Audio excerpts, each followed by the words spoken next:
Hey everyone, welcome back to another YouTube video, and in this video I'll be showing you guys how to gain 1000 followers fast on the Threads app. If you just joined Threads and want to grow quickly, here's a strategy that actually works. First of all, go to your profile, and then if you do not have a profile picture yet, add a clear photo. You can either choose from library or import from your Instagram. Choose any photo of yours that you like, and yeah, and after that go to edit profile and then write a short bio with keywords about what you post and link your Instagram account. Most new followers come from Instagram sync. Let's say you post about YouTube videos, and then you can also import bio from Instagram, and you can link your Instagram account here.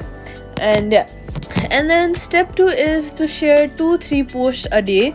Make quick thoughts, photos, and trending reactions. Threads reward active accounts.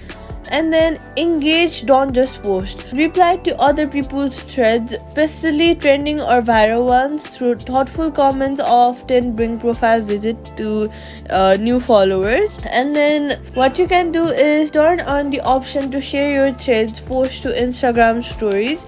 This pulls in new followers from your existing audience. And then you need to join the trending conversations. Look what's trending on Threads and jump in early. Short, witty, or helpful replies are most likely to be seen by thousands. Safety tips: avoid bots, spam, follow for follow, or shady follower app. They can get your account flagged. Focus on real engagement. Quick fix: if growth is slow, audit your posts, check when ones got the most engagement and double down on that type of content. And that's it. Subscribe for more quick fixes.